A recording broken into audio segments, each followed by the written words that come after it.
Not to brag, but I make the best sourdough bread in town. Before you leave, I'll make sure to give you a loaf to thank you for helping me. Can you give me a loaf of another kind, like your baguette? Hello, and welcome to Sunlit Grove. This is a Yandere horror dating sim in which you help the overly affectionate Maverick prepare for the local festival and do your best to avoid his unsettling brother. Let's get started. I'm gonna shit my pants on her. What's your name? Yuni. Things in my life have finally taken a turn for the better. And it finally feels like everything I've been working my butt off for is finally paying off. Getting a job as a financial manager for a big firm, making way more money than I would have ever thought I could. I thought everything was good, great even. But usually, there's a catch to these things. My doctor sighed as he rubbed his temples. Yuni, I'm going to be straightforward with you. Your sleep schedule, stress levels, and overall hyperactive paranoia is Wait, hello? Is this calling me out in real life? Why does it sound like it's calling me out in real life? What the hell? Huh? Overall hyperactive paranoia is dangerously concerning. Have you been taking your anxiety medication and melatonin? Yes, I have been. Doc, I'm not really sure what's going on here. Well, have there been any recent changes in your life? Yeah, I recently got a new job and my hours increased. And that's your problem. You're burning out. When was the last time you took a vacation? February this year, and prior to then, like 8 years ago? I think about 1.5 years ago. You need a vacation, Uni. Take a week off. Turn off your phone, relax, and that's doctor's orders, so don't go trying to find a way out of it. I'm being called out? Jeez, he really said that. Yeah, he even wrote me a prescription for 1 to 2 weeks off work. I'm just not sure if I can. I've been working my butt off to get this opportunity. I just can't take a vacation. A prescription? What a quack. Come on, Uni, don't be such a stick in the mud. Take some time off. Chillax. Maybe meet some hunks. Ew. You nuts, Jamie. Why don't you come to Cabo with me? Could be fun, like old times. Sorry, Jamie. As nice as that sounds, I don't think I can keep up with the amount of partying you do. My energy just isn't what it used to be. You're making it sound like you're older than you are again. The big 30 is still youthful. You rolled your eyes. Well, if you ever change your mind, tell me so I can nab you an early flight. Ooh, pool's open. Gotta go. There was splashing in the background. Jamie cut out. You sighed. You knew you had to take a break, but you couldn't really help but feel anxious about missing your work for something you thought you didn't really need. Wait, there's a bowl here that says, Nile, from the other game, Pocket Lover. Remember when we covered Pocket Lover? That was a good time. Just as you were about to set your phone aside, it buzzed again. Oh, it's Jamie again? Hey, forgot to tell you about this really cool place called Sunlit Grove. It's a bed and breakfast place near the countryside. I think it'd help you relax. Sunlit Grove? Where the hell is that? Looking up the place on Google, you found nothing. You typed a reply. Jamie, that place does not exist. Jamie sent you a map and a website. It's not popular, so it's hard to find, but I've been there before. It's in a really beautiful place, trust me. You'll love it. Give it a chance for me, Yuni. I feel sus. Okay, I'll check it out. You open up the website not really sure what you're expecting to see. Sunlit Grove. Sunlit Grove has been completely self-sustaining for over 120 years. Enjoy our vast property, deliciously home-cooked meals, and calming atmosphere. Our town is soon celebrating our 110th Harvest Festival, so be sure to stick around for the festivities. Rules. We can only house one guest at a time, as not to disturb the experience. Please park your car outside of the town, as to not disturb the wildlife. The locals like their lives to be kept private, so no posting photos online. This is straight up some midsummer crap. Sunlit Grove, a relaxation retreat. Enjoy the warm freshwater lake, vast hiking trails, home-cooked meals, and a quaint town. It sounded relaxing, kind of more boring, if you're being honest. Looks like there was a festival happening at that place soon. You searched around for more information on the website. Celebrate our self-sustaining town's 110th Harvest Festival. Self-sustaining? I guess that's kinda cool. Your thumb hovered over the booking button.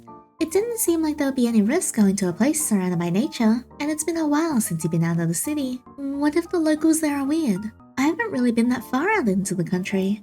Maybe another day. You sat down on your phone on your bed. Nah, I'll just have my vacation right here. You plopped down on your little spinny chair and turned on your TV. My butt isn't leaving this chair until I've watched all of my new romance drama. Or like me when I was sitting in the couch corner and going, I'm not moving from this until I read all the new chapters of Lost in the Cloud. Ending 1. You vegged out all week. Yay! Honestly, that sounds like something I would do. But that is not what we're here to do. We're here to meet Maverick and his terrifying, scary brother. Book a visit. In the spur of the moment, you clicked a booking for the next week. For only 4 days, right before they were having the festival, you weren't really much of a celebration person. I'll be honest, going to a quaint town with barely any reception being the only tourist just before a harvest festival does not make me feel good. Oh god, I did it. You felt your heart jump in your chest. Could always cancel, Yinny. It's okay, Yinny. Jamie recommended this place. Besides, if anything seems off, I could just leave. It's not like I've been losing a ton of money anyways. You hopped into your bed, idly scrolling through the Sunlit Grove website one more time.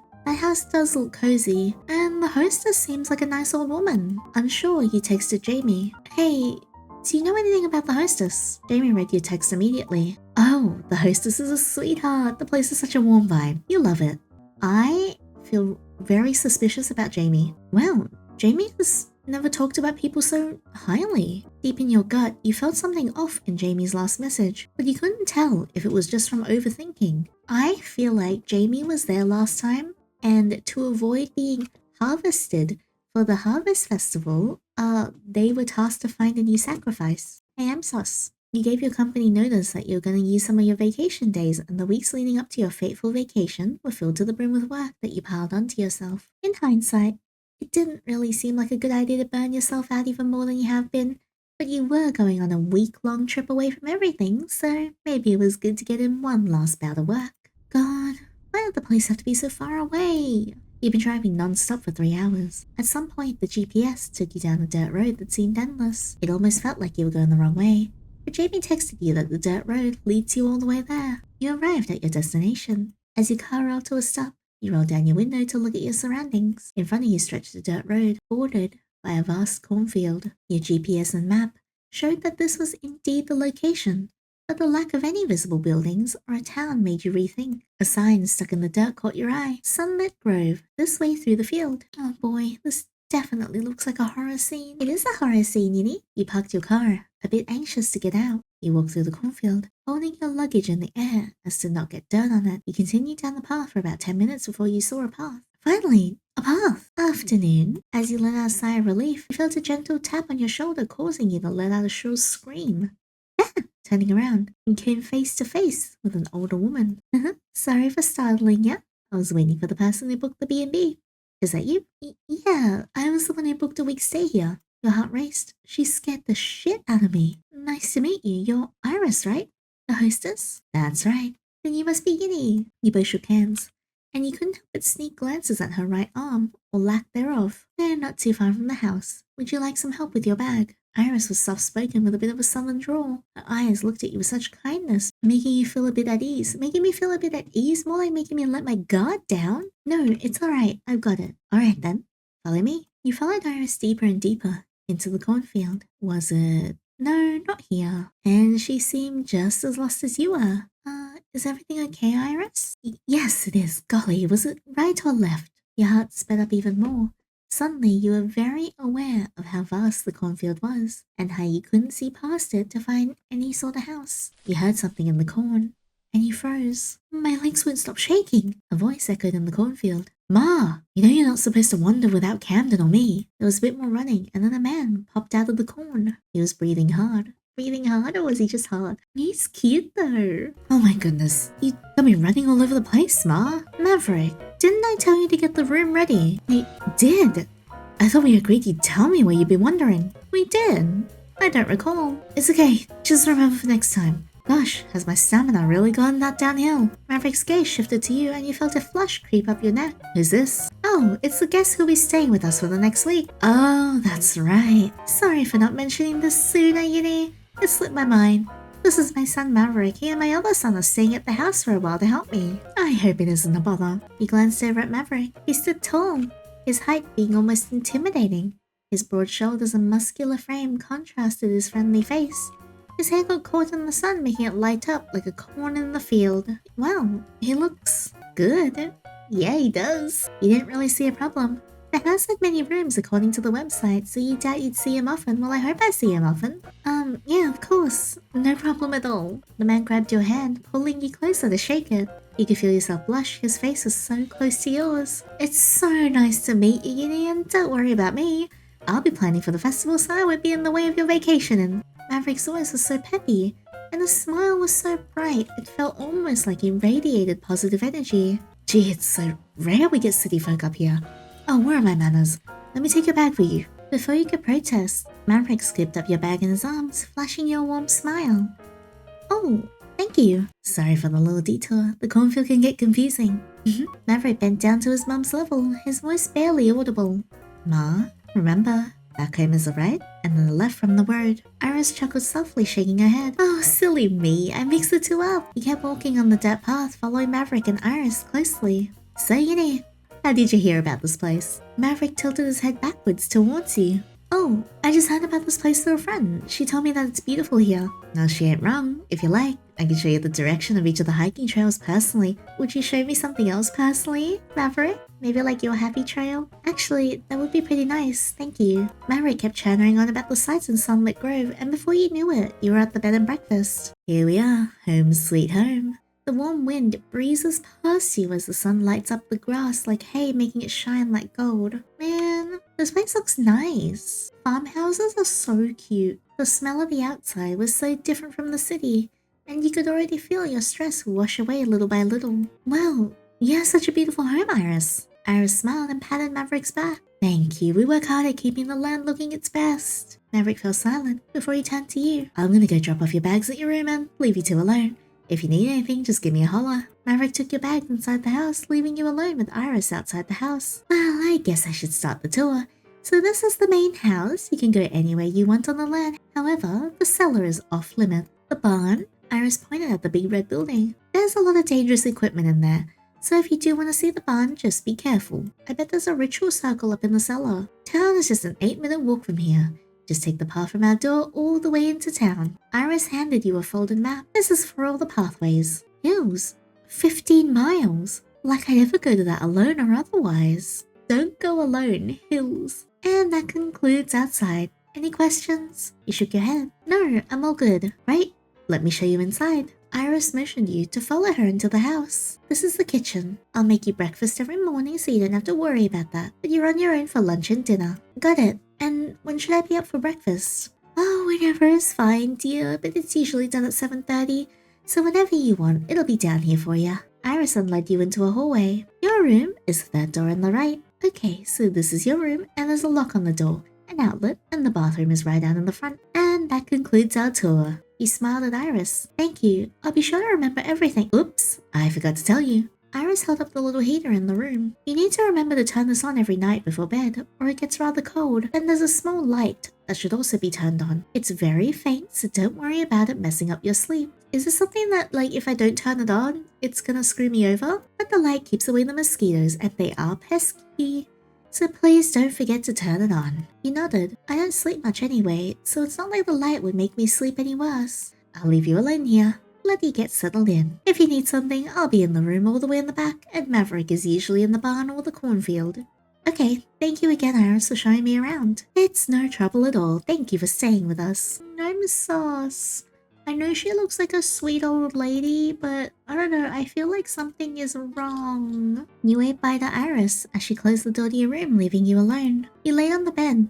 The mattress was pretty soft, feeling almost like it was made out of a cloud. Humming, you looked up at your ceiling. This isn't bad at all. I should probably text Jamie that I got here safely though. Pulling out your phone, you were greeted by the unwelcome display of the no service sign. What? No service? You checked the Wi-Fi, but no servers were even there. Well, I guess I can't use my phone this trip. At least Jamie knew where I was gonna go anyways. It's still bright outside, so maybe I should explore a bit. Go to the corn again or go to town? Let's go to the town this time. Iris did say it was only an 8-minute walk away, and I probably should grab some dinner over there. You hopped up out of bed, rummaged through your bag and grabbed your wallet. You walked up to the rather small, old-timey looking town. There weren't that many people walking around the town. It almost made it look deserted. Some passerbys looked over at you, whispering things under their breath. I guess I do look a little out of place here. The people whispering started to wave, flashing you big smiles. You awkwardly waved back. They probably saw me looking back at them. Oops. There didn't seem to be a lot of options for food, so you settled for the one closest to you. Food and tools? You walked up to the big window where it said to order and you looked at the menu. The window opened, showing you an old man with a patch over his right eye. Howdy, what can I get you? What would you recommend? Well, you can't go wrong with a club. How about I ring one up for you? Yeah, sure, that sounds great. Be back in a jiff. The man closed the window, and in no time at all was back with the sandwich wrapped up in parchment. Pulling out your wallet, the man shook his head. on the house. No, sir, I couldn't possibly take this for free. You're not taking it, I'm giving it to you. Hope you enjoy it. Are they like fattening me up like a pig for slaughter? Why is everyone so nice to me? The man smiled and waved at you as he walked away. That was nice. It almost felt too nice. Exactly. What's the catch? Was there a catch? Maybe the sandwich is known for being bad? He hesitantly took a bite out of the club. The veggies in the sandwich were so fresh. It felt like they were plucked from the garden this morning. And the meat was perfectly seasoned. This is amazing. You found a bench near a little shopping area, and you sat down eating your sandwich feeling content. This is gonna be good for me. A little town, nice people, fresh air. You couldn't think of a more relaxing place to spend your vacation at. You made a mental note to thank Jamie later for her recommendation. You looked across the town enjoying seeing all the country aesthetic people walk by, until one guy spotted you and started walking towards you. Uh-oh.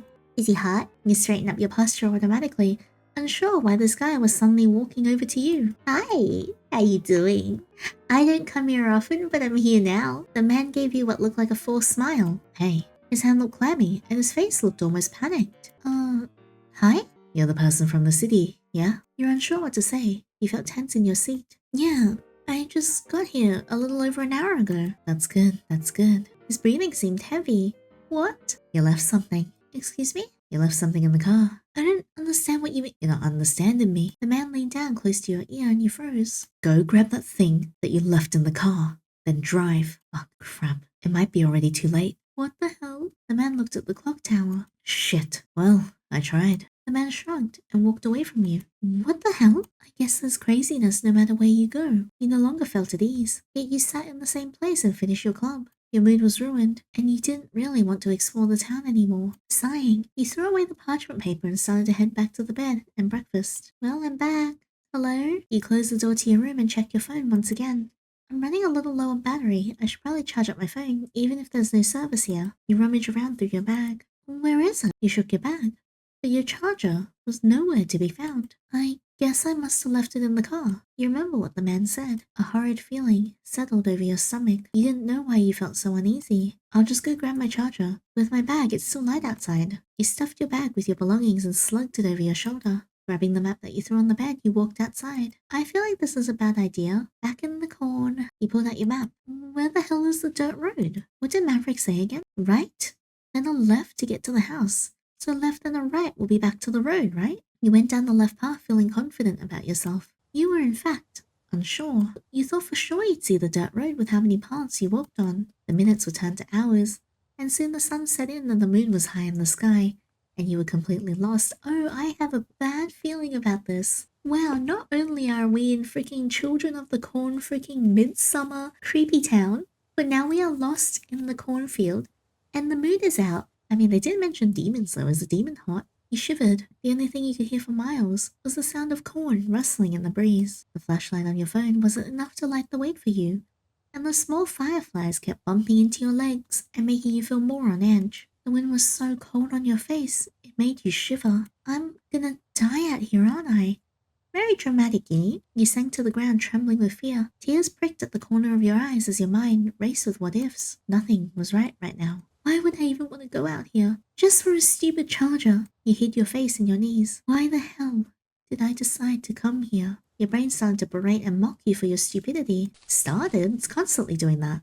You could hear rustling. You hugged your legs tighter and frozen in fear. Infernal desire, may the essence I crave come to me in the light of the harvest moon. A voice, eerie and sickeningly sweet, pierced the darkness. You didn't know who was there. You didn't want to look up from your knee cocoon, afraid to see something that would further scare you. Oh no, oh hell. Yandere? A familiar voice cut through the wind, and you cautiously raised your head. Maverick, why are you out here doing satanic chants? Are you a demon? Do you have horns? And a tail? And maybe 2 dicks? Can I see? It was Maverick. What are you doing out here on the ground on a night like this? Maverick's voice was laced with concern as he kneeled down to your level, placing his warm lantern near the both of you. He waited for your response silently, but all you could do was slowly move your mouth, unable to even speak. Hey, it's okay. Did you get lost? Maverick's eyes peered into yours, his gaze filled with warmth. You nodded wordlessly, still unable to speak. It can get pretty scary out here in the field if you don't know your way around. Luckily, you have an expert to lead you back. Maverick gave you a bright smile, clearly trying to lighten your mood, but you still couldn't say anything. You let out a small sigh. Oh man, you're pretty shaken up, ain't ya? We can wait here for a bit until you're ready. Maverick sat down next to you, humming a tune to try and soothe your nerves. Your heart was still racing. You chanted calm down like a mantra in your head. You didn't like the fact that someone was seeing you like this, especially someone you didn't know very well. You know, Yinny, hanging out with cornstalks can be bad. Maverick leaned close to your ear and lowered his voice. They're such eavesdroppers, you know what they say? They're all ears. Oh, shut up, you're so cute. Maverick smiled at you, waiting for a response. Sorry, was the joke confusing? What? Sorry if I'm being corny right now, just trying to make some light out of this conundrum. You stifled a laugh. Okay, that's enough. I thought they were pretty amazing. You gave him an annoyed look. Okay, I'll stop now. How you feeling? You glanced at your feet. You still felt a bit shaken, but you think you'll be alright. I'm fine now. Maverick stood up and held his hand out to you. You stood close to him as your eyes darted around the dark cornfield. He picked up the lantern and your bag, and he looked around while you both started to walk back. Well, no wonder you were lost. You were halfway to the hills. Oh god, the place where it says to never go to alone? You gave Maverick a quizzical look. You can tell just by looking at the corn. Oh yeah, lived here my whole life. Maverick pointed to the grass. See that fuzzy, almost broom-like plant? That's pampas grass, which means you're getting closer to the hills. But when you see the longer, thinner grasses, that means you're closer to the lake. Oh, well, that's good to know. Maverick fell silent. Yinny, why you're out here all by yourself with your bag? Oh, well, I left my charger in my car, so I went to get it, but I lost my way. Well, next time tell me when you want to go over there. The path is a bit confusing. You sighed and shook your head. It's okay. I don't really need my charger anyway, there's no service here. I hope I don't get lost each time I go out here. Don't worry about that. I'll accompany you wherever you want to go if you're feeling a little squeamish about the trails. You gave Maverick a smile. Thanks. I'd really appreciate it. Before the two of you knew it, your conversation was cut short, and you finally made it back to the house. Maverick led you to your room, not taking you out of his sight for even a second. You breathed in a sigh. You felt a little tired after today's events. You must be exhausted. Maverick knelt down to the heater, turning the small light and the heat on. I hope you have a good rest of your night, Yinny. No more wondering. Okay? Maverick spoke in a hushed, honey-like tone that made your face turn warm. Okay. I'll see you in the morning. Does turning on the light alert the monster to my location, like the demon to my location? You know how you can use a blanket to cover and hide yourself, to protect yourself from demons? What if I do that to like my entire self, except for my butt, which I let hang over the edge so the demon can eat my ass? Anyways, before Maverick shut the door, he switched off the light. You threw on your PJs, popped in some melatonin, went straight to bed.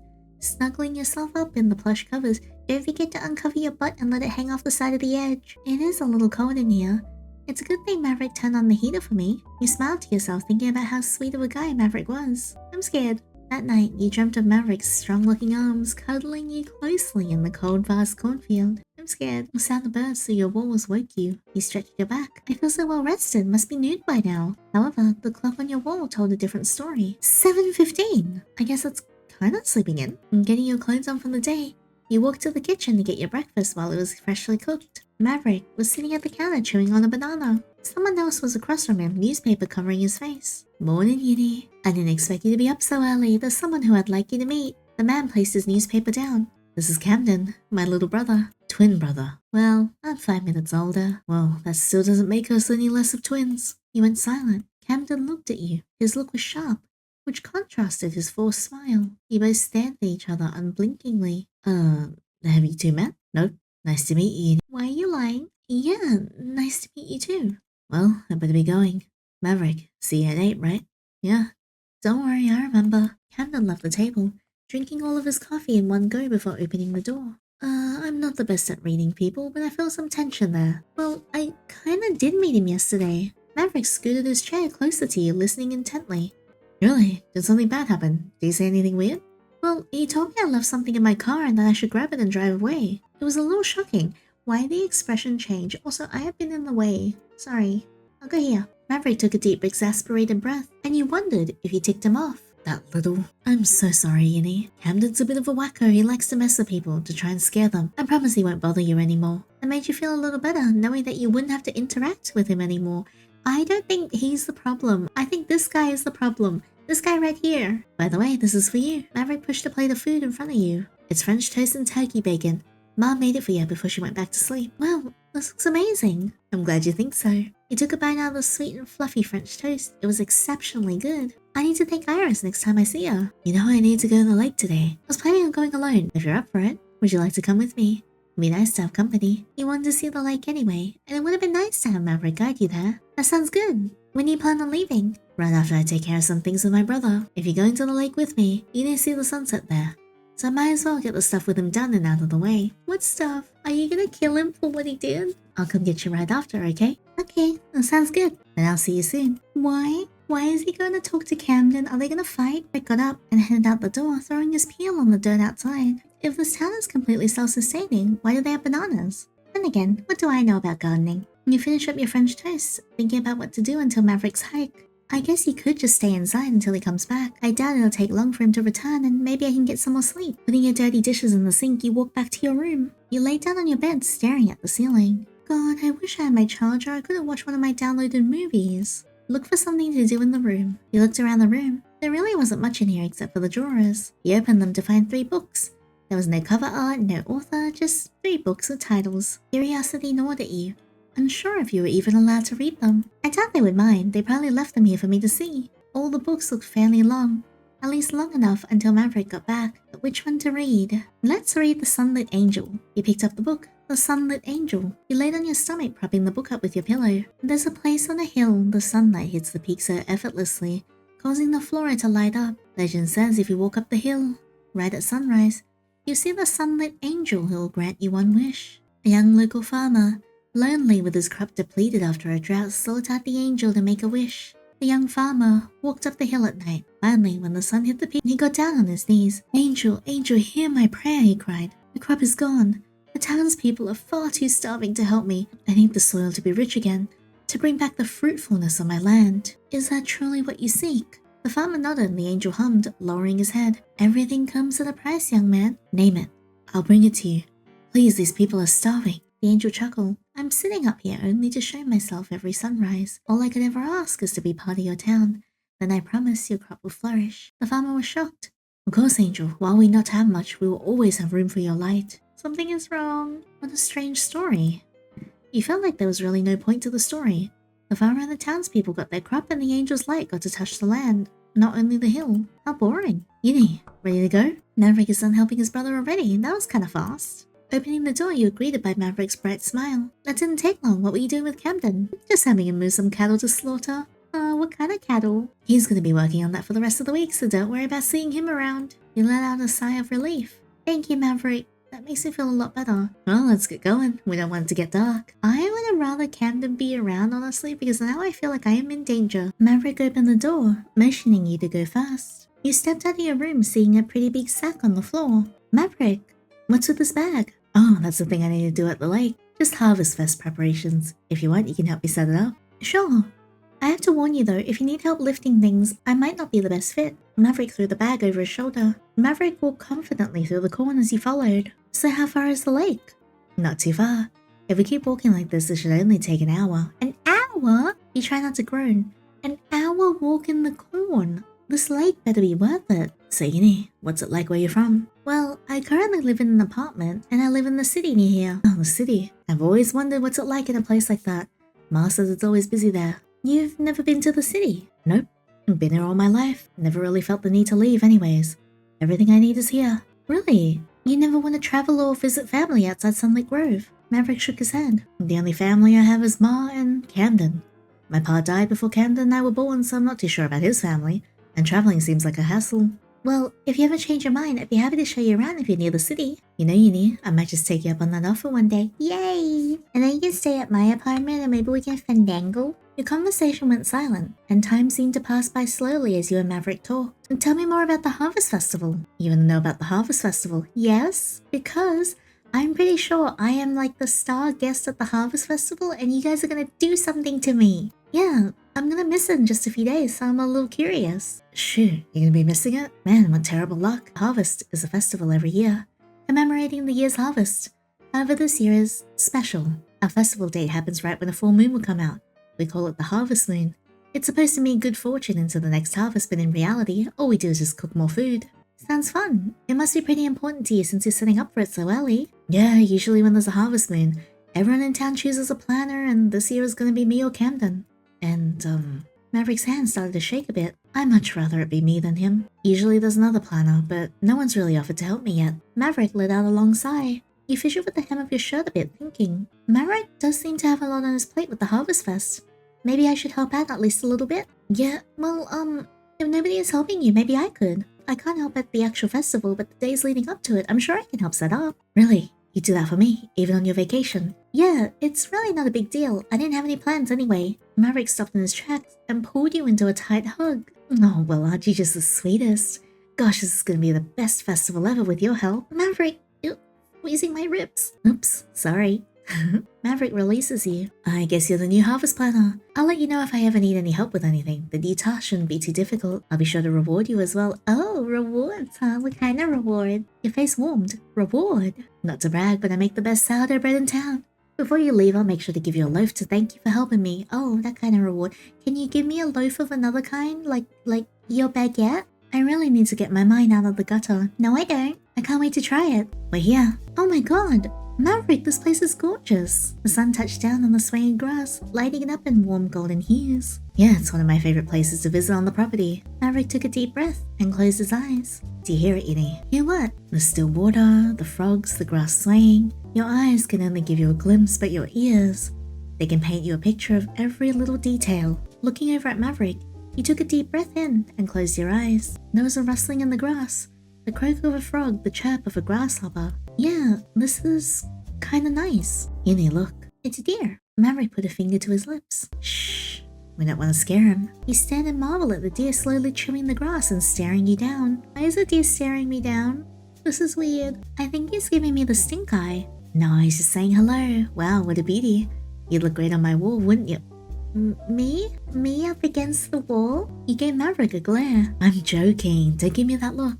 The deer, as quickly as it came, scampered away. You scared it away with that wall comment. What? Not my fault he'd make a great trophy. I take it you're a hunter then? Yeah. I haven't been hunting much recently since I had to prepare for the festival and all. I'll take you with me one day to show off my tracking skills. I don't think a week is enough time to go hunting with the festival and all. I guess you're right. Oh, and speaking of the festival, I had the very first job for you. Maverick handed you 2 baskets of dried baby pomegranates. We need to decorate the lake with them. And there isn't an exact way we should do it, as long as all the pomegranates get used. Do these have any sort of meaning for the festival? Maverick hummed. They mean rebirth. Are you gonna get me pregnant? I guess I now know a new fruit fact. Decorating the place with the little dried pomegranates was harder than you thought. It took you and Maverick over an hour to get through one basket. By the time you were done, the sun was already starting to set. Phew, finally done. Thanks for your help, Yinny. That would have taken me forever if it was by myself. Don't mention it. You looked around the lake trying to see the decor you worked so hard on. Oh, the pomegranates are so small I can barely see any decorations. Yeah, I think it's silly too, but we have to keep up with the tradition. And look, Maverick pointed at the sunset. We stayed long enough to see the sunset. Are we gonna kiss now? I have a sneaking suspicion that you're the demon who's about to get rebirthed, but, kiss? Just when you thought this place couldn't get more beautiful, it surprised you again. It's so golden. If only I had my phone with me to take a picture. We better start heading back before it gets too dark. Maverick picked up the basket and gave you a light pat on the shoulder. Thanks for coming with me, Yinny. Not just for your help, but for keeping me company. Maverick hesitated for a moment before gently taking your hand, his fingers brushing against yours. Your heart began to race. You usually wouldn't let someone you just met 2 days ago touch you, but something about this felt right. I was a bit worried when you came here. I didn't know what to expect. I'm really glad you're such a good person, Yinny. Uh-huh. I don't know how you feel about me yet. I can honestly say, even having known you for just a short time, I know that you're an honest, kind-hearted person. It feels amazing to get to know you. I must be the luckiest man alive. Flattery will get you nowhere, except for in my pants. You gulped down a huge lump in your throat. The warmth of his words felt almost overwhelming. Maverick brought your hand up to his chest. Oh wow. And you could feel his heart beating steadily. I can't wait to spend more time with you, Yinny. Your heartbeat slowed, almost matching the rhythm of Maverick's. Get closer. Stepping closer to Maverick, you could feel the tops of your thighs touch together in his breathing and his breath on your face. His face turned a deep crimson as you put your other hand on his shoulder to pull him even closer. Yinny, Maverick gently lifted your head. You'd never been this close to his face before. The tiny details you never noticed before are becoming more apparent. There wasn't a spot on his face untouched by freckles. His lips, although dry, were a deep nude cherry color. And his eyes, you could pinpoint the exact coloring of them. The colors all swirled around, making them almost look like little nebulas. Yinny, quit looking at me like that. Like what? Sorry, it's just hard not to. Do I look that silly? Oh gosh, my face must look like a tomato right now. No, you're gorgeous. If anyone's gorgeous, that would be you. You're prettier than a peony in spring. Before you could even think, You brought your face up to Maverick's and kissed him. Whoa, we are moving fast. Can I see your baguette now? You could almost feel the utter shock from him as his arms dropped and he grabbed your waist, pulling you closer. His embrace was strong yet warm. It almost felt comforting if it wasn't for the fact that the kiss felt inexperienced. Maverick pulled away, trying to regain his breath. That was my first kiss. Oh my god, really? Maverick, I'm so sorry. No, it's okay. I've just never kissed anyone before, so I didn't know what to expect. It wasn't bad, was it? You could hear the nervousness in his voice, his blush deepening, spreading all the way to his ears. No, it was perfect. Just caught me by surprise is all. His hand was still resting on your waist, not fully letting go yet. I can't believe that was your first kiss. Yeah, and it was with you. Maverick's hand slowly went up and down your waist as you leaned in again. Oh? We should go. Don't want to get dark. Maverick quickly let go. Your body started to miss the warmth as soon as his hands were gone. Oh man. Maverick started to speed walk out of the lake. Hey, wait for me. You and Maverick walked back to the house in silence. Even though you were walking behind him, you could tell Maverick's face was still red. The backs of his ears were bright red. You didn't know how to feel about taking his first kiss. God, why didn't I ask beforehand? You wanted to say something to him to break the awkward silence, but no words could leave your mouth. Well, here we are. Sorry, what were you gonna say? I was just gonna say thank you for taking me out to the lake. I really appreciate it. Thank you as well for helping me, you know? And for if you still want to help me set up. I have a few jobs I need to do tomorrow, and it would be helpful to have a hand. Of course, just wake me up whenever you need me. Maverick cleared his throat. Well, good night and all. Maverick turned out the lights before quickly shutting the door. You couldn't blame him for acting a bit awkward. He shared a first kiss with a person he basically just met. Your heart pounded in your chest as you engulfed yourself in the covers. You couldn't tell if this was just some sort of starstruck lust or something more. What am I even thinking? I barely know him. For all I know, he could be a murderer. Or some sort of weird creepy guy. No matter how much logic you tried to apply to the situation, your brain still didn't want to listen to reason. You didn't know Maverick, but you desperately wanted to. You stared at the black device that was your phone. If only you had some charge and some service to ask Jamie for advice. I wouldn't ask Jamie shit. I feel like she's set you up. Sighing and closing your eyes, you fell asleep, still plagued with questions about what to do with Maverick. Leave? Run? Run away? Far away? Go home? You woke up back at the lake. Why? What's happening? How did I get here again? You could hear voices in the distance. You ducked under some of the tall grass, trying to listen in without being seen. You'll be okay. You heard a voice. Maverick? I was so worried. But they're nice. You have no idea if any of that is real. Please get me out of here, Mav. You know this isn't right. What did you do to Camden? I know he's a little bit weird, but he meant well. You're right. I don't know if this is real. But if it is, I know what'll happen. I'm not gonna let you die here because you're too stubborn to admit that your gut feelings are wrong. They'll bleed out. They won't. You hurt them. Only for a second. Cool off a bit more. Their voices faded out. You looked over the long grass and they're nowhere to be seen. What was that even about? You heard silent rustling in the grass once again. What? You could feel someone's hand creeping up your left thigh. Its nails digging in, slowly dragging further down, creating big gashes all the way to your calves. Okay, well, it was sexy at first, and now it's not. It didn't hurt, but you couldn't move or speak to stop it. Dude? Absolutely not. Jesus, man! You woke up, breathing heavily and clutching your blanket. What the hell? What the heck was that thing? But you quickly looked around your room. It was already morning. It was just a dream. Yinny, breakfast is ready. Thank you, Iris. You tried to shake off the uneasy feeling that was settling in the pit of your stomach. The memory of the dream was so hazy to you, but that thing that was watching you was still so clear. You walk over to the kitchen. To be greeted by the smell of fresh pancakes and maple syrup, you could hear someone flipping pancakes in the background that clearly wasn't Iris. Maverick was hunched over the stove, expertly pouring the batter onto the hot skillet and flipping the pancakes into the air. I can't give credit for breakfast today. Maverick was so eager to cook this morning. Maverick's head turned to you, his face turning a cherry red color. Morning. Well, aren't you starting the day early? Iris chuckled in the background. I have some stuff to take care of in my room. I'll just leave you two for breakfast. Iris patted Maverick on the shoulder before leaving the kitchen. Maverick walked over to the table with a huge stack of pancakes, settling it down in front of you. The pancakes that were laid out all had different styles of color on them. I didn't know what pancakes you liked, so I just cooked a bunch of flavors. I think I made blueberry, cinnamon, apple, chocolate, raspberry, and regular? There might be a bit more in there, I lost count. You tried to hold it in as best as you could, but you couldn't help but laugh at Maverick's pancakes. What's so funny? You're so sweet. How early did you get up to make these? That's unimportant, just eat your breakfast before it gets cold. Grabbing the pancakes that looked appetizing to you, you sat down next to Maverick. Maverick already had a few on his plate. You didn't know if you should talk about what happened last night. Is it even necessary? It was just a kiss. But it was his first. Am I obligated to talk about it first? You didn't want to feel awkward about it. But the tension was so thick, you could almost cut it with a knife. Maverick was just staring down at his pancakes, scarfing them down almost like he was avoiding conversation. Before you could even think of something to say, Maverick looked up from his plate and straight at you after wiping away the crumbs. I don't want us to be awkward and all. Last night didn't have to be such a weird thing. We can just let it be a good memory there, right? Maverick's hand moved to yours on the table. Unconsciously, you grabbed it, his fingers wrapping around your palm. It was fast. Too fast. Maverick's feelings for you seemed to almost have developed out of thin air. It seemed so sincere. So real to you, you couldn't help but trust it. Maverick gave your hand one last squeeze before standing up and taking the empty plates. If you're still eager to help me, I have some stuff I need to get done in town for the festival. I guess I'll follow you there. Great, let me grab a few things before we skate on out of here. Be back in a second. Maverick quickly walked out of the kitchen to his room, slamming and locking the door behind him. Hopefully he doesn't get more pomegranates. Those things were a pain in the ass to decorate with. Maverick came back with 2 buckets of candles. What's with all the candles? Well, they're for the townsfolk. I'm guessing we have to give out all these candles to people I don't know.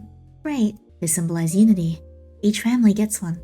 And on the day of the festival, everyone lights them and puts them outside their porch. It's a really beautiful sight. It shouldn't take long. So don't worry if you have something else to do.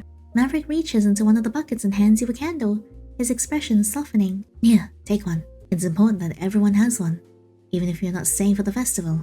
It's still a nice memento, right? You take the candle, feeling its smooth surface in your hands. Something about it feels heavier than it should. So, everyone in town gets one of these? Seems like a lot of work to make so many. Well, there ain't much people in town, and everyone pitches in to make the candles. Well, why don't people take them home after they're done making them? Yeah, Maverick, what are the candles for? Traditionally, the planner needs to pass them out. Trust me, if I had it my way, I'd just mail them.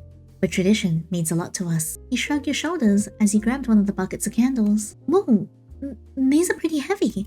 Don't worry about carrying them, I'll do that. Maverick grabbed 2 buckets in each hand as he opened the door for him. Phew, now where to start first? Yinny, if you could, would you grab that list from my pocket? Oh, sure. You took the little piece of paper sticking out of Maverick's front pocket. The first family is the Smith. Of course, it's always the Smiths. There has to be a Smith in like every single small town. Oh, the Smiths. They're a lovely bunch. They'll just adore you come this way. Well, hold on, Maverick, wait up. How is he that fast with those heavy buckets? You and Maverick start to go door to door, slowly giving away each of the candles. You found it a bit strange how each door you went up to, you were bombarded with compliments and questions about the city. What's with this town and being so friendly? I mean, you can't stress out the sacrifice. Maverick put down the buckets, and there were only 2 candles left. Oh man, good thing we're down to our last candle. Those buckets weren't doing my back any favors. So, who's the last on the list? The Johnsons. Perfect, let's take these candles to Mrs. Johnson, then we'll all be done. Walking over to the house, you knocked on the door to be greeted by a very, very old woman. She smiled as she peeked out of her door. Oh, why Maverick, it's that time of the year again, isn't it? That's right, Mrs. Johnson. You handed her the candle. She reached out to take it with her fingerless hand. Hold on, why are so many people in this town missing limbs? Now, first it was Iris who was missing her left arm, and now this lady is missing her fingers. What is going on? What is happening? Your eyes widened on their own, and you couldn't stop yourself from letting out a shocked gasp. Yinny. Oh my god. I'm sorry, ma'am. I didn't mean to be rude. The old woman let out a soft chuckle. It's quite alright. It is a bit of a shocking sight. The old woman nudged Maverick a little, a mischievous smirk on her face. Let's hope they don't act like that later. What do you mean? Alright, Mrs. Johnson. I won't take any more of your time. Mrs. Johnson waves us goodbye as she softly closes her door. Don't mind her, Yinny. She's a bit of a nut. Yeah, sorry for gasping. It's just, I wonder what happened. Now that I think about it, she isn't the first person I've seen missing a few appendages. Yeah. Well, we're all done. Thanks for all your help. I really appreciate it. Got any more plans for the rest of the day? Not really. I was thinking of just taking a nap or something along those lines. Well, if you're free, I have one more thing for us to do. An angle? Okay, you're not gonna make me hold more candles, are you? Not this time. But we do need that candle I gave ya. Okay, I left it back in the kitchen. I left mine there too. Don't worry, we want to be close to the house anyway. You're making me nervous. What type of candle activity is this? Wax cake? You'll see. Trust me, it's fun. Maverick grabbed the candles inside and what looked like a small blanket. He carefully placed the plaid blanket down on the grass next to the barn. Maverick patted a spot next to him on the blanket. Sitting down, you grabbed your candle that was in front of you. Yeah, Maverick handed you a very small knife. Wait, are we gonna carve the candles? Yeah, it's a fun little thing that only the planners do to the candles. That actually does sound like fun. Told ya. Plus it gives me a chance to spend more time with someone other than you just for doing work. Maverick looked down at his candle, voice growing softer. Figured since you're heading out soon, I want to make sure we had some time together before things get crazy around here. He looked over at Maverick's candle. The carving was already pretty detailed. It was something that looked like a peony. Is there a meaning to what you're carving? Just something to have that'll make me think of you when you're gone. He blushed at the memory of Maverick calling you prettier than a peony. Maverick, I didn't know you were such a romantic. Maverick gave you a sly smirk. Says the one who took my first kiss. He winced at the comment, red encompassing your whole face. Maybe don't bring up the fact that it was your first kiss. Sorry, just want to mess with you a bit. What have you been carving? Oh, you looked down at your candle covered in small smiley faces and random doodles. It's not as symbolic as yours. Really? Let me see. Maverick glanced over at your candle. I like it. It's very personalized. Whatever, this is like my first time doing it anyway. As you both continue to carve your candles, the sun began to dip low in the sky, casting a warm golden glow around you. I can't believe how quickly the day's gone by. Doesn't time just have a way of sneaking up on ya? He looked up, the warmth in his eyes matching the fading sunlight. A gentle gust of wind brought the scent of freshly coated dew on grass. So tomorrow's your last day. You excited to be back? Yeah, I miss home. Kinda. It was nice to get a break from the work and all, and this place sure is lovely. And nothing beats the comfort of my own home. Well, understandable. You could just stay here for a bit more time. Festival's only a few days away anyway. I wouldn't charge you for staying just a bit longer. That's a nice offer, but I do need to get back to work at some point. Maverick sighed a bit under his breath. I wish there was some way for us to keep in touch, you know, once you're gone. Oh yeah, there's no cell service here. Do you guys have a mailing system? Only inside the town. Not many mailing companies want to go out this far. Well, if that's the case, I'm sure I'll visit here again at the B&B. Really? So you like it here? Yeah, and the townspeople are nice and the location is pretty. I'd stay here again. I'll give your B&B an A+. That means a lot to hear. That you're having a good time, I mean. You still haven't shown me a good time other than kissing me though. You shivered a bit. It's getting colder out here. We should probably get inside before we freeze. Maverick opened the door and quickly led you inside. I'll see you in the morning, okay? Since you're leaving so soon, I don't want to bombard you with work tomorrow so you can just relax if you like. I really don't mind helping. I wasn't sure what my plans were for tomorrow anyway. Well, ain't you just the sweetest? I'll let you get your rest now. I have a bit more stuff to take care of. Really? At this time of night? I had to go over to the farming area to take care of some animals. I shouldn't be out too long. I'll be safe. Don't worry, I will. Maverick waved bye to you before going out the door once more. Yawning, you felt your eyelids get heavy. The activities from today must have worn you out more than you thought. Turning off your lights, you got into bed, eager to sleep, yet your thoughts were racing with nothing but Maverick. Nuh-uh, something is happening while I'm asleep. Something is gonna happen, I'm scared. Turning off your lights, you got into bed, eager to sleep, yet your thoughts were racing with nothing but Maverick. Your eyelids closed, as you felt yourself drift off to sleep. Yeah, I bet something terrible is gonna happen while I'm sleeping. Yep, here we go. Oh man, not that this is shito again. There was something near you. Oh great, lovely. Wow. Two faces looked down at you, horribly disfigured. You could hardly see them, but then one started mouthing something to you. L-E. What, my leg?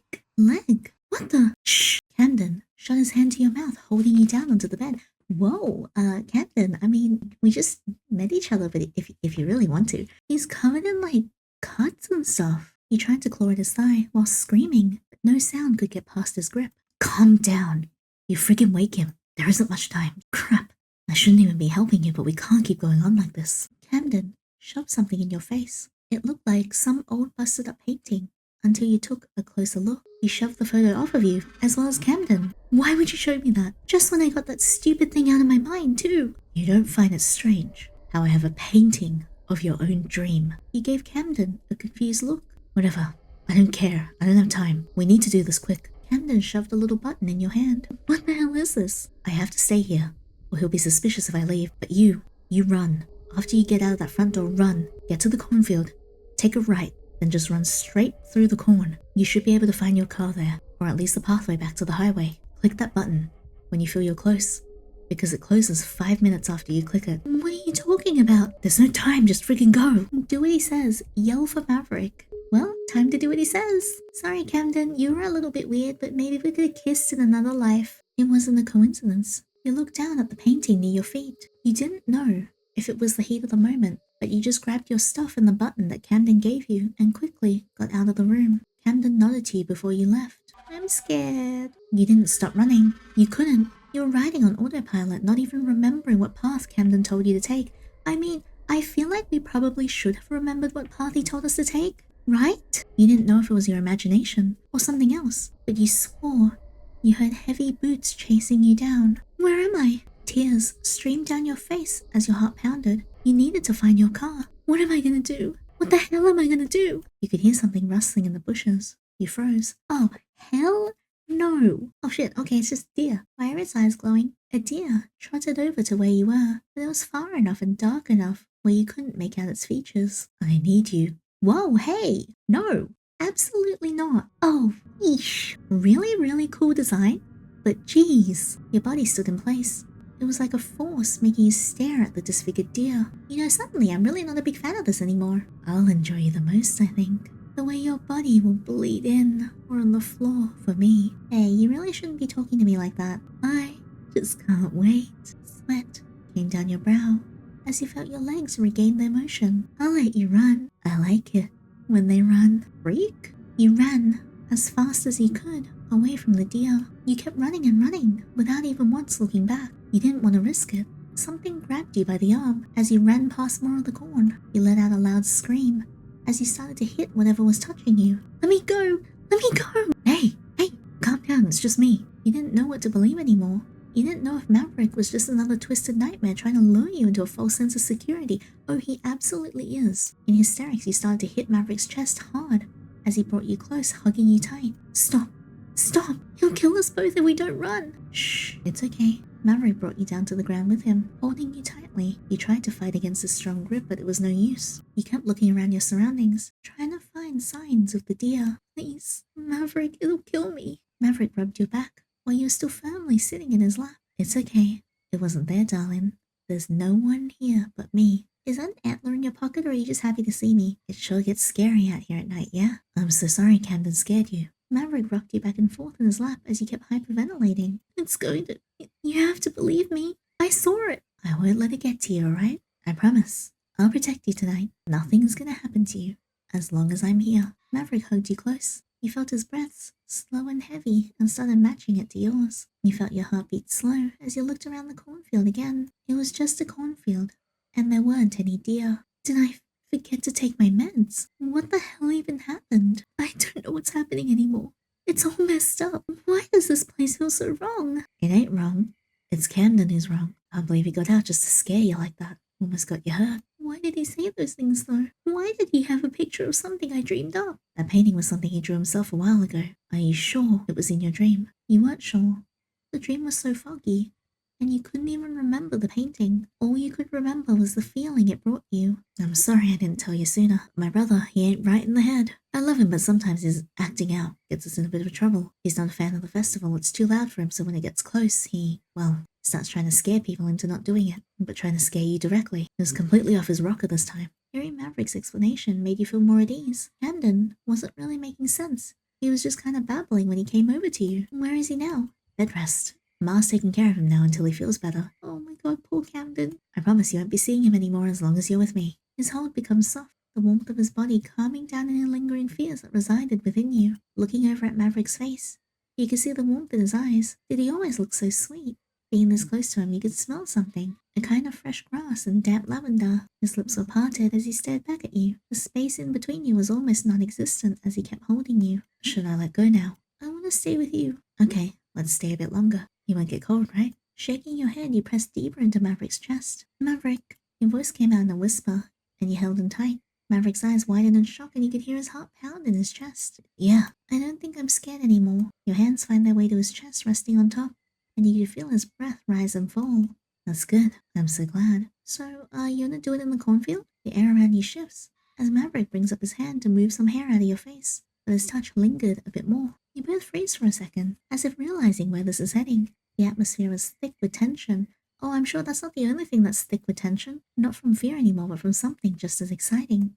Before you can say anything, Maverick's head dips down as his lips brush against yours. Hey, yo! You tilt your head up, closing the space in between. His hands slide up your back and under your shirt as the kiss deepens.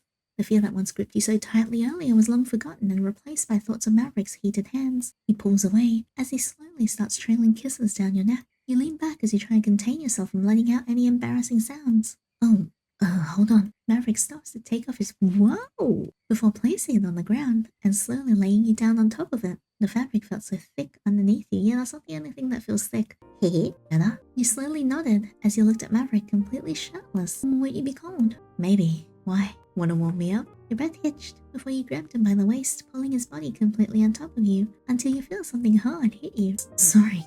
Got a bit excited. I've been wanting to do this for so long, Yiddy. I've been here for like 4 days, my dude. Do what? To hold ya.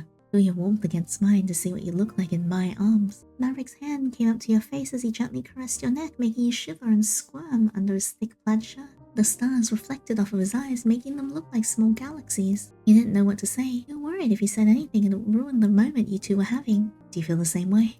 Maverick's voice was honey sweet as his hand traveled to your shoulder, rubbing it. His nails going up and down lightly over your skin. He waited for your answer.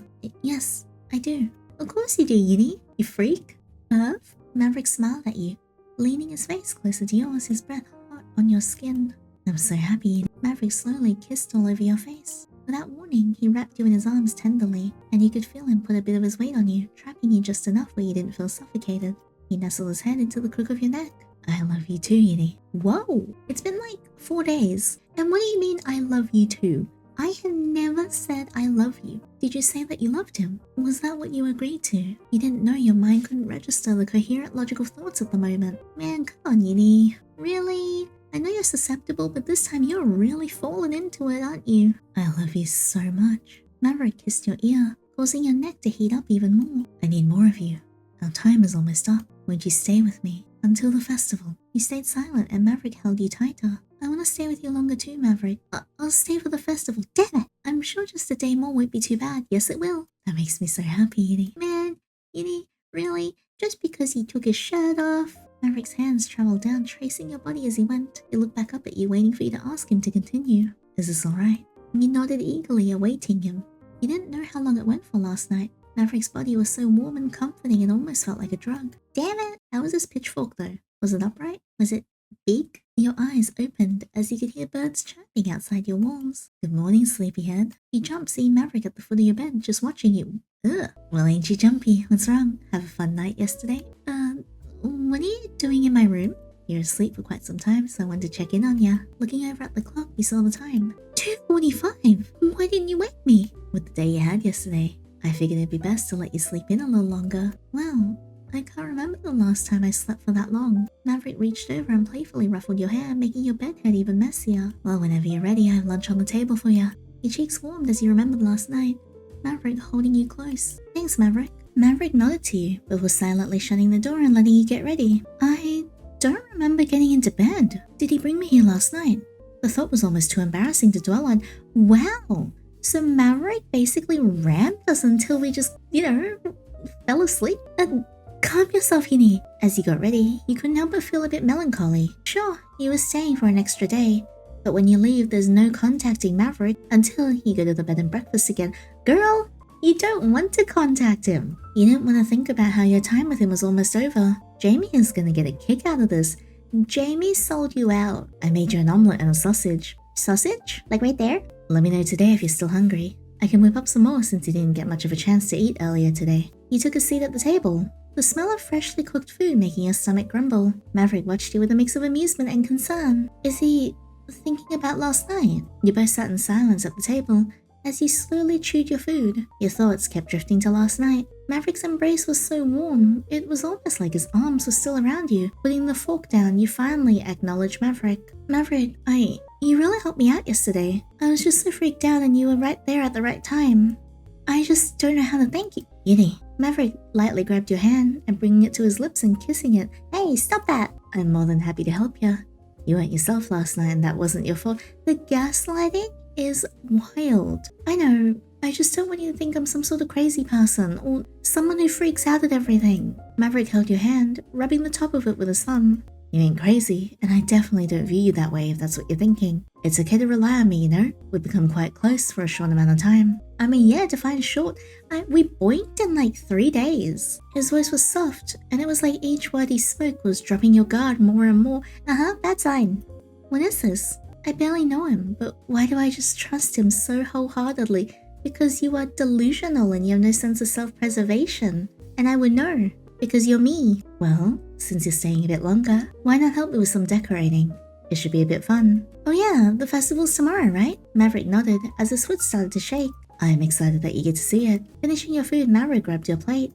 You sure you don't want anything else? I don't mind cooking more. No, it's okay. I'm pretty full from that. Yeah, I'm pretty full from the sausage, if you know what I mean. Maverick nodded before washing the dish. He felt at ease. It felt like you and Maverick were almost playing house with how nurturing he was being. Maverick held out his arm, like he was waiting for you to take it. Ready to go? Linking arms with him, you nodded your head shyly as he led you into town. The town was a bit more lively as you and Maverick walked around. People started to stop and stare at you two, their shocked faces turning joyous when your eyes looked at them. Yinny, we're here. I'm gonna grab some of the decorations and then we can start.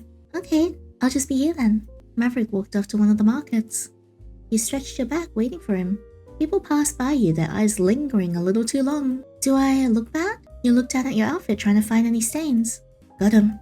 Maverick walked back to you with a bag of decorations, paper streamers, balloons, and all sorts of colorful objects. Taking out some nails and a hammer, Maverick handed you some streamers. I should be tall enough to hammer these on. Could you just hand me the decorations? Yeah, of course. As you handed Maverick the decorations, you noticed more and more people gathering nearby watching the two of you work. You felt like the two of you were almost on display. I don't like this. Are they gonna watch me and Maverick when we inevitably have freaky demon consummation on top of the dark altar? You sure are quiet, Yinny. Something on your mind? No, it feels like everyone's watching us. Maverick chuckled, but it felt almost strained. They're just excited for the festivities. There's also quite the looker next to me. Hey, shut up! You're making it really hard to dislike you. You shoved the next batch of decorations in Maverick's hands, trying to conceal your hating face. Quiet, you! Looking around again, you saw that the crowd was now gone, leaving the town almost looking completely empty. Where did everyone go? Maverick hummed as he continued to hammer the nails in, only getting ready for the ceremony. There's a lot of prep everyone has to do in the town after all. Really? What type of prep? Just getting outfits ready. It's a tradition to bleach your favorite set of clothes for the harvest as a sort of cleansing. That's pretty cool. Do I have to bleach my clothes too?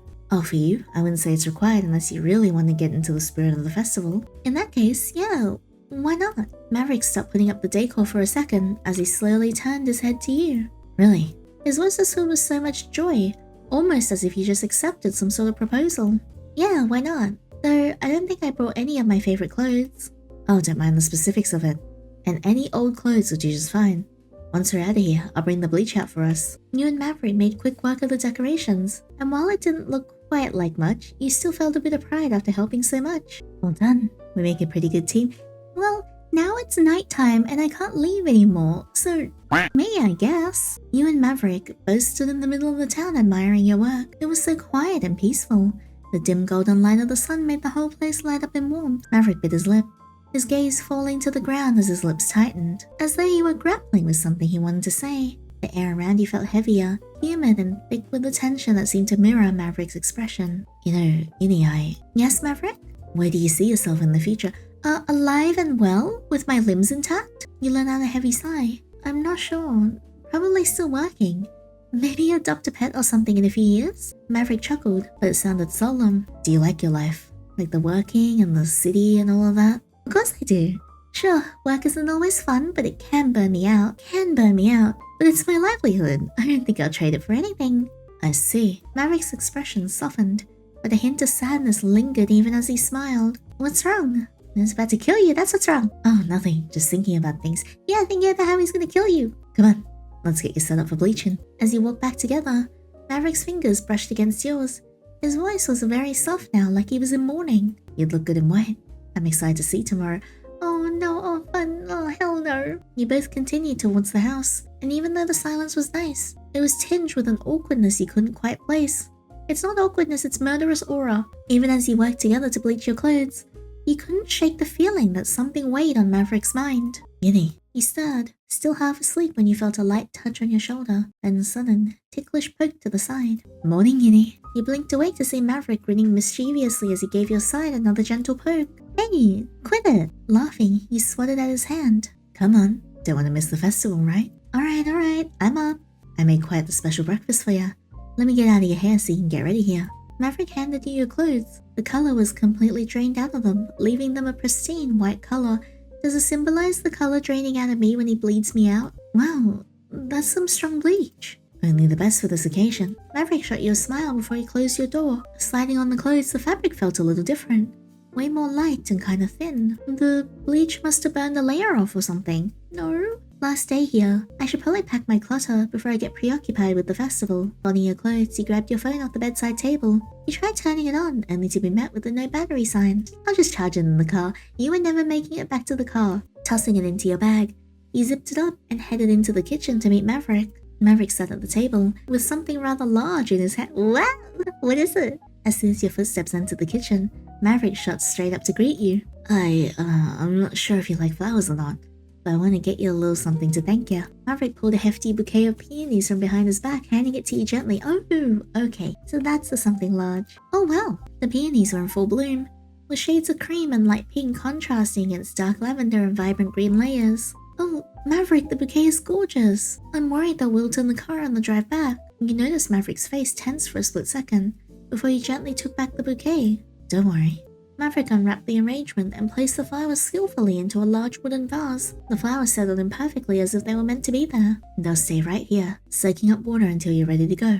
Okay? Nodding, you turn your attention to the plate of food on the table. Your jaw dropped. You made this just this morning. You made the croissant. Yeah, I made that this morning, freshly baked. Croissant? Croissant? Sure. My ma told me a lot of city folk like them, so I want to make some for you. You managed to laminate dough in the morning. In about 2 hours. You really are a demon. You took a bite of the croissant, and it was so buttery and delicate it almost melted in your mouth. Oh my god, I'm gonna miss the food here. Maverick walked behind your chair, resting his hands on your shoulder as you ate. Though the gesture was unexpected, the touch was comforting. You know, I'm a pretty good cook and baker. Maverick's voice thickened with what sounded almost like sorrow. His finger trailed up the top of your head, gliding softly through your hair, each touch feeling hypnotic. Whatever you want, whatever dish, I could make it for you. Even if it's some fancy dish or some kind of ethnic cuisine, I'd learn it for you. I can learn anything for you. You wouldn't even miss a thing. What? Your head felt light and fuzzy. It was difficult to focus on his words as his gentle head massage lulled you. What was that? Nothing. Finish up, okay? Everyone's waiting for us to start the activities. Maverick sat back down next to you, taking your plate as soon as you were finished. Maverick softly grabbed your hand as he led you out of the kitchen. The town was alive with energy, the streets overflowing with cheerful voices echoing off the buildings.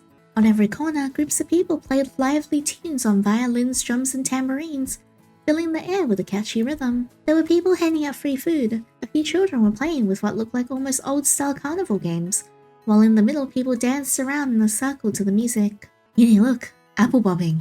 Apple bombing? I haven't seen that game since I was in middle school. Maverick pulled you over to the game. Hey, wait, I'm not sure if I remember how to play. As you dunked your head into the water with Maverick, you couldn't help but laugh at his excitement to play such a childish game. Much to your dismay or delight, Maverick made you play each one of the games. Each of the vendors greeted you with a cheerful smile and gratitude for the hard work you did by setting up the festival. Maverick pulled you to the middle of the crowd dancers. Maverick, I'm not really the best dancer, so maybe we should skip this activity? Come on, that's nuts. Everyone dances at the festival. I don't know. Everyone here looks pretty... Don't worry about it. Maverick took both your hands in his. I take it you never line danced before. You shook your hand. I'll lead. You just follow my feet, okay? Okay. Maverick stepped forward with a little bounce in his heels. His movements were so relaxed yet precise, and you couldn't help but laugh as you tried to match his rhythm. Okay, now, first step to your left, then right, and then a spin. He stumbled as you attempted to spin while still holding onto his hand, but Maverick pulled you back up close to him. See? You're a natural. No? Now you're just flattering me a lot because you just want to eat me. See? You're a natural. After a few rounds, you started to get the hang of it. As your Maverick started to dance all over town, onlookers started to clap with your rhythm, their cheers and whistles only adding to your energy. After a while, they started to settle down.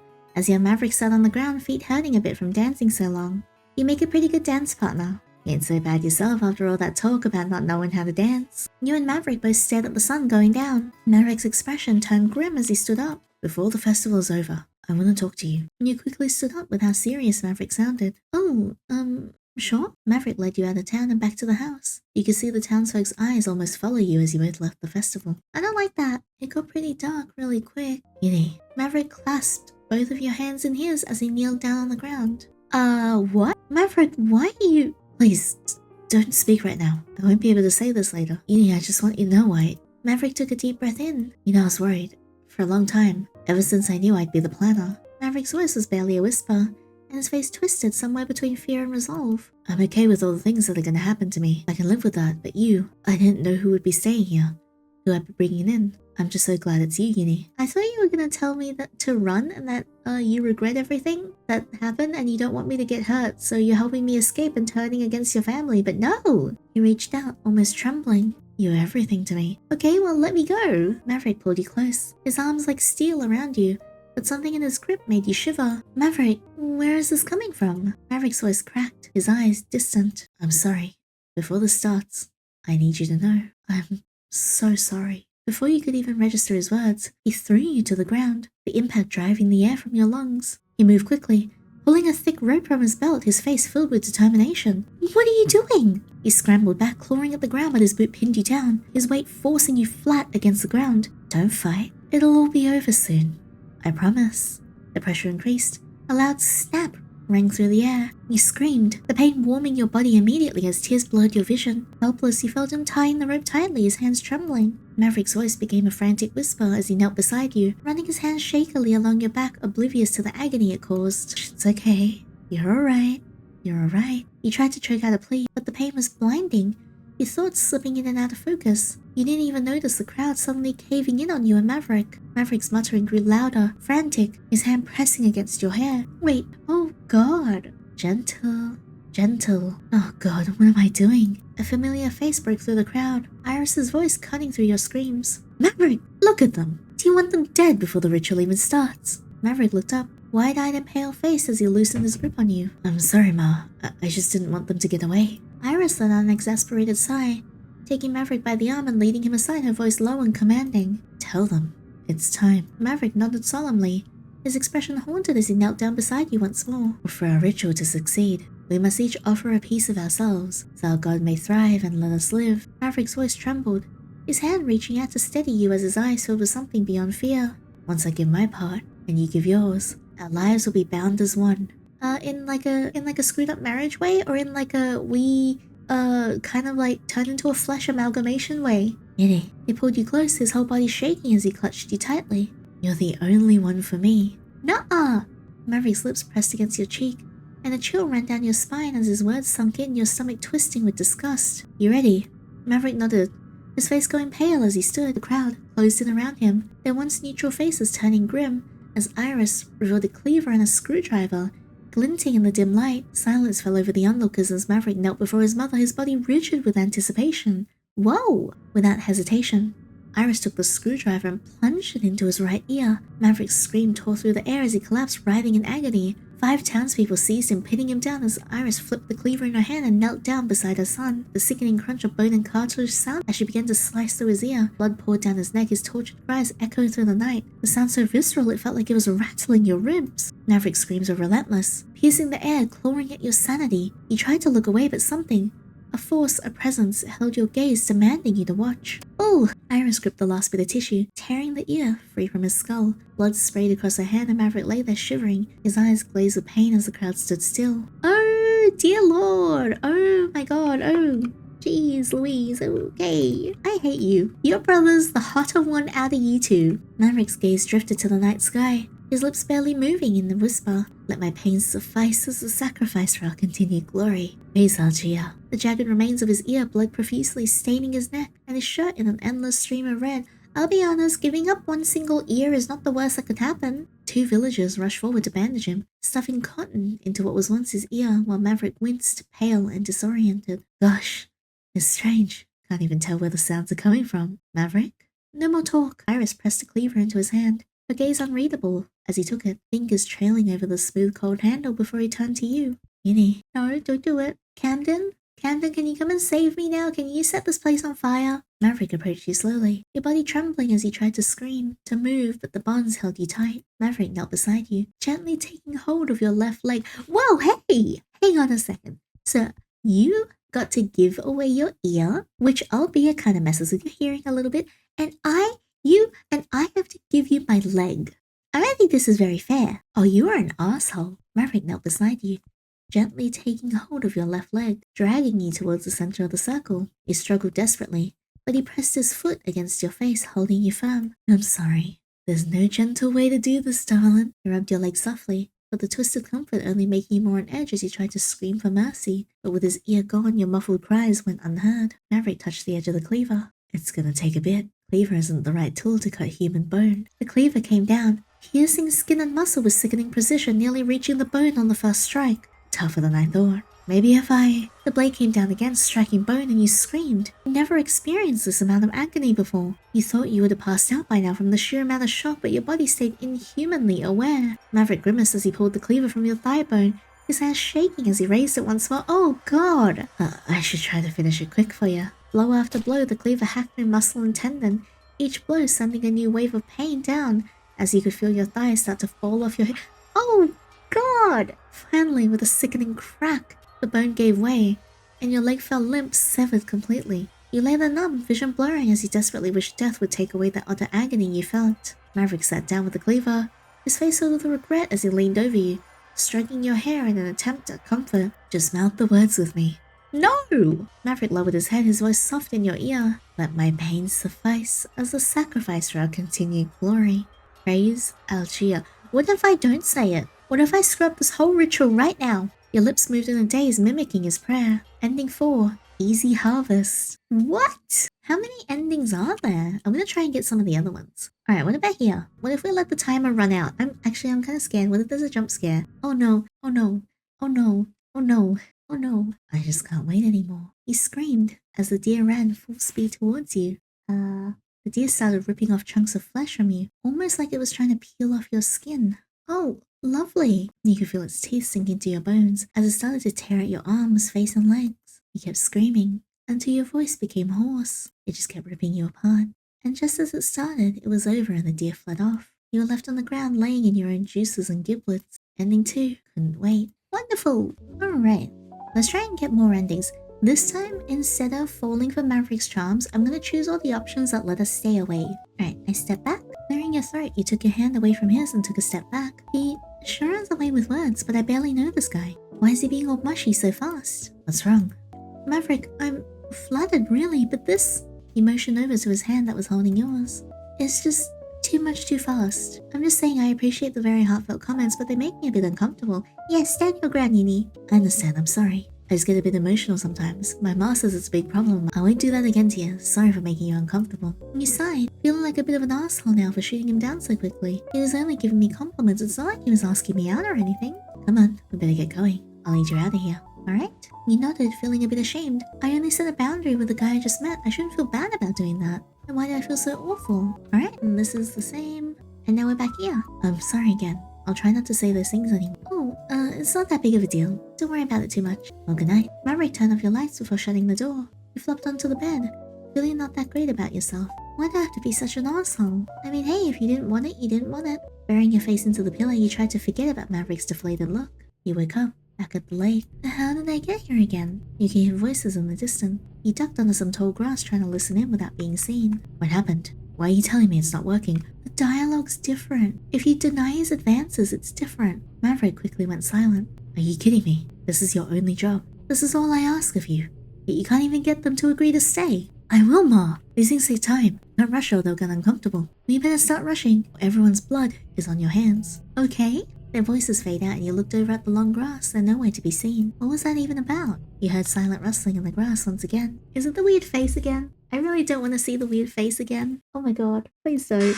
Jesus. You woke up, breathing heavily, clutching your blanket. What the hell? What was that thing? You quickly looked around your room. It was just a dream, Yini. It was just a dream. You tried to think about what happened, but your memory was too hazy, and all you could remember was that horrible-looking face. You hear something outside your door. Who's there? It's probably nothing. Wanting to reassure yourself, you stepped outside your room to investigate the sound. Oh, hell no. Why is this route scarier than the other one? Hello? Is anyone there? You walked into the kitchen near the oven. You saw a person kneeling down. Yay! What are you doing up so early? Is that cobbler? Oh, Maverick quickly put the plate of cobbler on the table. So you like to bake really early in the morning? Yeah. It smells really good in here. What's the occasion? It's actually for breakfast. Please don't let Ma know I cooked. You gave Maverick a confused look. Maverick sighed and grabbed a tray from the sink, handing it out to you. The tray was filled with a bunch of raw eggs still with their shells, mixed in with some oatmeal and peach. Oh no. Ew, what's that? My Ma, she's been forgetting things. I don't mind helping her and all, but cooking was one of her favorite things to do. She eventually forgot how to do that. It would have just broken her heart if she knew, so I wake up early to redo breakfast. Okay, that's actually kind of sweet. You look down at the tray again. So it was Maverick making those breakfasts. Maverick, that's really sweet of you. I mean, waking up this early just to do that for her? It's nothing, you know. She's my ma. She's been taking care of me her whole life. Family takes care of family, you know? It must be hard. I'm sorry about your mom's memory. Maverick fell silent, looking at the finished dish. Ma's got enough on her mind as it is. So let's keep quiet about this interaction, okay? Okay, it'll be our little secret. Thanks, Yandere. You side-eyed the cobbler on the table. The cinnamon and peaches smelled heavenly. You want some? Maybe. It hasn't really cooled off yet. I just saw you taking a bite. Hey, the cook is allowed to try their creations no matter the temp. I don't like this. I think I'm going to shit my pants. Maverick grabbed a big wooden spoon and scooped out a generous portion of cobbler, placing it on a plate and handing it to you. Well, go on. Tell me what you think. You took a bite of the cobbler. The hot peaches mixed with sugar, forming a cinnamony syrup, while the pastry on top was perfectly crispy and sweet. Well, where'd you learn to make such a good cobbler? It's a family secret. Damn, I might come back to this bed and breakfast just for the cobbler. Hey, save me some. You and Maverick both start picking out the cobbler, slowly eating it bit by bit. The awkwardness that plagued your mind from last night is long gone. You can hear birds chirping. Why am I in the kitchen? You got up off the ground and you saw Maverick laying down right next to you fast asleep. He gently shook his shoulder to wake him. Maverick? What happened? Oh, did we fall asleep after eating? Maverick pointed to the empty tray. No way we ate all that cobbler. I can't believe we actually fell asleep in the kitchen after eating a whole tray of cobbler. We should be ashamed. Nah. I don't know, it's a little impressive if you ask me. It was pretty early. You were passing out on the floor? Was there something in it? Maverick raised an eyebrow. We both fell asleep, Yandere. Oh, well, next time warn me before your dessert doubles as melatonin. You really think you'll be brave enough for round 2? I could probably handle another cobbler coma. Maverick chuckled as he got off the floor. Oh, shoot. Maverick looked at the clock. I guess we slept longer than I thought. I need to start heading to town, if you're still eager to help me. I have some stuff I need to get done in town for the festival. I guess I'll follow you there. Great, let me grab a few things before we skate on out of here. Be back in a second. Maverick quickly walked out of the kitchen to his room, slamming and locking the door behind him. Okay, so this is the same, and then we do all this stuff. Okay, Camden comes and saves us. What did we do as he says this time? We can run. Okay, and this time instead of sleeping with Maverick, we're gonna choose let's go back. Can we please go back? Maverick nodded as he helped you up. His hands are holding yours tight. How are you feeling? Better. I don't think I'm scared anymore. That's good. I'm so glad. The air around you shifts as Maverick breaks up his hand to move some hair out of your face. But before you could even think, you grabbed Maverick, pulling him into a hug. Shocked, Maverick wrapped his arms around you. His embrace was comforting and warm, and you found yourself never wanting to let go. I've been wanting to do this for so long, you know. Do what? To hold you. Feel your warmth against mine. You're just too sweet. I wish you'd stay longer with me. I'm not ready to say goodbye. I am. Will you stay with me until the festival? You stayed silent. Maverick held you tighter. No, I can't. Maverick, this place already isn't making me feel comfortable, and I have work. I can't stay here any longer. But Camden's gone. And I've been doing everything right. Everything. Maverick's grip grew tighter as he started to hyperventilate. You know how stressful this has even been for me. What? I've been catering to you. I tried charming, but you just don't even care. It's like I can't get through to you. Maverick, what are you even saying? Ma was right. She was always right. I should have just done it like how we've always done it. Maverick! Before you could even react, Maverick put his hands around your neck, squeezing hard. You couldn't scream. No air was able to enter or come out of you. You desperately tried to claw him off, but he was just way too strong. What? Where am I? Are those eyes staring at me? You woke up in a bed of hay, your fingers brushing against your sore neck, feeling the bruises swelling on your neck. Looking around, a horrible feeling started to set in. Oh my god. You staggered to your feet and rushed towards the 2 heavy oak doors, desperately trying to pry them open. Let me out of here! Hey! No matter how hard you pushed, the doors wouldn't budge. It felt like they were made of solid stone, immovable. With each attempt failed, your panic grew. After what seemed like an eternity of trying, you slumped to the cold, dusty floor, shaking. What's going on? I was just with Maverick a second ago. Maverick, he tried to kill me. Because I said I wanted to leave. Your situation became all the more clear. You didn't know why Maverick choked you, but you suspected he was coming back here to finish the job later. I have to get up. If I do nothing, I'll die. Your legs wobbled as you forced yourself to stand, scanning the dim room for any possible escape. I really don't like that I am just straight up being watched by whatever the hell this is. And I think I see eyes here as well. Is there no light switch in here? Looking around in the hay, you found your bag of stuff. My phone! You pulled it out. As soon as you pressed the power button, the screen remained black. Nothing is useful. You searched through your clothes trying to find something that could be somewhat useful. Perfect. You grabbed your lighter at the bottom of the bag, as well as the candle Maverick gave you.